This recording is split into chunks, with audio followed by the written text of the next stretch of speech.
Side comes in. I can use this as a distance management tool. From this, my arm goes here, and I finish. Get my butt out, and then draw him in, and finish.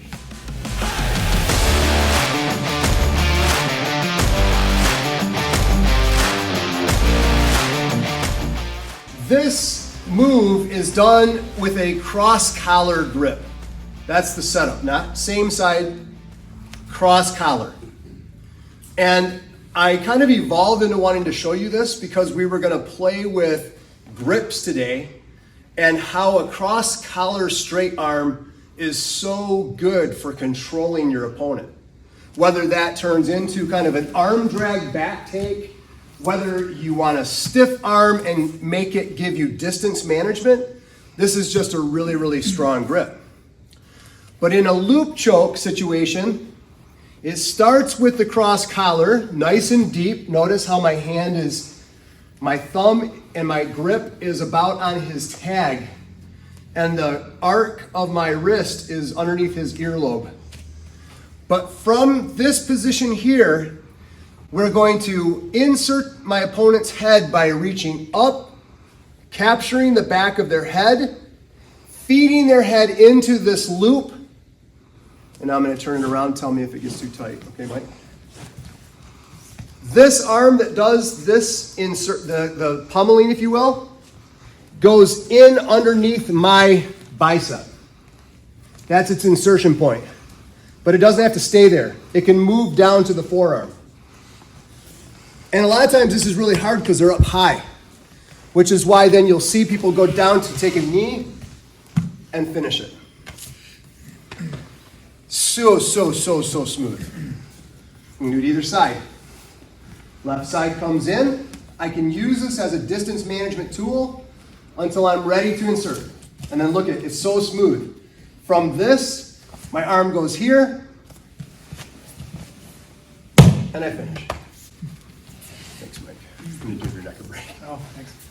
Okay, so super easy to train. Doesn't have to go super fast. To drill it would probably be better that you don't, so that you really get the mechanics down.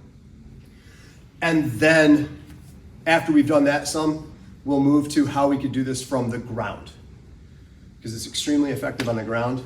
People have literally been losing a fight and they end up winning by putting their opponent to sleep, simply by grabbing that cross collar and getting them into a loophole, loop choke. Give it a try. Do you want to see it or you got it? I think I'm good. 1, 2, 3. It feels like a trach crush. And what I would say to that is, if this were a fight and it submitted them, I don't really care all that much, except for the fact that technically as a martial artist, this is to put them to sleep. And if it's just a pain response, now I'm dependent on whether or not they are going to respond to pain or not. So if they don't respond to pain because of drugs or psychology problems, then this is probably not effective. And it's going to burn my arms out and it's not going to do the job that I want it to do. In here, you're going to get taps for it because it just stinks. It's a brutal, kind of a trach pressure. But if you find that that's happening, it's probably happening because we're gripping with a fist this collar all the way through. It's not wrong to grip it at first to control, but then as I come in and I pummel and I grab the back of their head and I insert this arm and drop to a knee, look at, I can wave to you with those 3 fingers. Does that make sense? And the reason for that is because now I have the pummeling hand inserts in behind on the other side, and all I need to do is just keep pulling the noose. It's not a strong arm technique. It's a loop choke. If I had a rope, it'd be like taking a rope and just pulling it right up underneath onto both sides. And it's this arm here that comes across on the opposite side to help finish. because otherwise I have to invert all the way around with my collar to finish on this side, if that makes sense. In a pinch, or it's street applicable, and some modification of this does the job for you, I'm not opposed to that. But at the same time, think like a martial artist in jiu-jitsu. If I'm abandoning the 4 principles of jiu-jitsu, which is leverage, balance, timing, and technique, there's going to be a negative somewhere, someday. It didn't show up today, it worked. I got away with it, but it didn't employ the principles of the art. And the art that makes jiu-jitsu so special is that it takes the least amount of force to accomplish the greatest amount of work.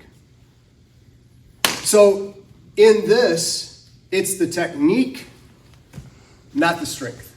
And that's why it works so well. So I want to get now to the ground. So if this opponent is in my guard, it's going to be really tricky for me to pull this off, because I've got to sit all the way up, right, and pull him in and then somehow come around. So what tends to work better is for me to scoot out from my guard as if I'm escaping, get my butt out, and then draw him in and finish. Same principle. So I scooted my butt out and away, drew him into the basket, and then the same finish applied. And there's lots of applications actually from the ground. But let's start with that one. Give it a try. 1, 2, 3.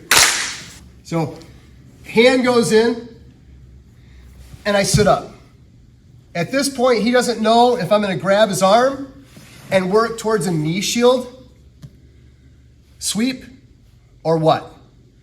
But it doesn't really matter, except for the fact that in order for me to complete this, I really need to get my butt behind me, behind my chest. And now I can reach in here and finish.